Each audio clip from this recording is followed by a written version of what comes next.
ओम श्री गणेशाय नमः। राधे राधे। पुरुषोत्तम महात्म अध्याय 29वां।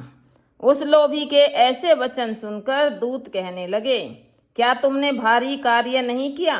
हे प्रभु, सबसे उत्तम मास कैसे नहीं जाना? यह पुरुषोत्तम मास नाम से विष्णु का प्रिय है और महापवित्र है। उसमें तुमने ऐसा तप किया है जो देवताओं को भी प्राप्त नहीं हो सकता है। हे महाराज, बंदर के देह में तुमने इसका प्रभाव नहीं जाना। अनजाने में मुख के रोग से तुम्हारा निराहार व्रत हो गया। तुमने बंदरपन की चंचलता से वृक्ष के फल तोड़कर पृथ्वी पर फेंक दिए। उनसे दूसरे मनुष्य तृप्त हो गए और अंदर के बड़े भारी दुख से पानी भी नहीं पिया।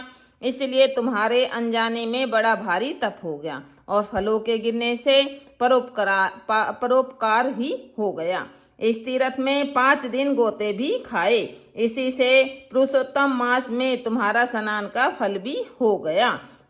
इस प्रकार तुम रोगी का अनजाने तप हो गया, सो यह सब फल सफल हो गया। श्री नारायण बोले, इस प्रकार कहे हुए अपने भाग्य को सुनकर वह गोलोक को जाकर प्राप्त हो गया। श्री नारायण बोले, इस आश्चर्य को देखकर सब देवता चकित हो गए और पुरुषोत्तम की बढ़ाई करते हुए सब अपने अपने स्थानों को चले गए। नारद जी कहने लगे, हे तपोधन, आपने दिन के प्रथम भाग का कृत्य कहा, पिछले भाग का कृत्य कहाँ? पिछले भाग का कृत्य कैसे करना चाहिए? कृपा करके यह भी कहिए। श्री नारायण बोले, प्रातःकाल का कर्म विधि से समाप्त कर फिर मध्याह्न के समय की संध्या को तिलों से अर्पण करें। अतिथि के लिए द्वार पर देखें। जो अतिथि भाग्य से गो के दुल्हने के समय आ जाए तो उसकी पूजा करें। अत्यंत भक्ति से यथाशक्ति अन्न आदि से उसको संतुष्ट करें। भगवान यम कहते हैं कि पूर्व की तरफ मुंह करके मौन होकर शुद्ध सुंदर पात्र में अन्न की सराहना करता हुआ भोजन करे।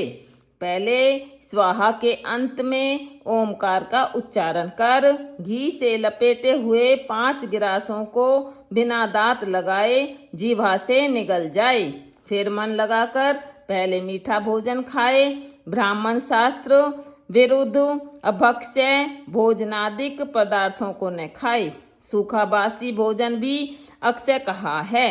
भोजन पर बैठकर श्रेष्ठ मार्ग का विरोध न करें। श्रेष्ठ शास्त्र के आश्रय से परम ब्रह्मा श्री कृष्ण का विचार कर फिर बुद्धिमान पुरुष शर्त आजीविका न हो तब भी एकाग्र मन होकर 2 घड़ी आत्मविद्या का श्रवण करें। फिर यथेष्ट अपना काम धंधा करें और संपूर्ण सिद्धियों को देने वाले श्री कृष्णचंद्र का मन में ध्यान करें। सूर्य के अस्त होने पर तीर्थ अथवा घर पर जाकर पैर धोकर सायंकाल की संध्या करें। सायंकाल की संध्या करके अग्नि को आहुति देकर अनुचरों सहित अल्प भोजन कर बैठ जाएं। भोजन कर तकिया आदि सहित कोमल सैया पर सोवें। गृहस्थी पुरुष सदैव भली प्रकार से गृहस्थ के कर्मों को करे। हिंसा नहीं करनी चाहिए। सत्य बोलना, सब प्राणियों की रक्षा और दया करना, यह सब गृहस्थियों के लिए धर्म कहे गए हैं। इति पुरुषोत्तम महात्म अध्याय 29वां संपूर्ण।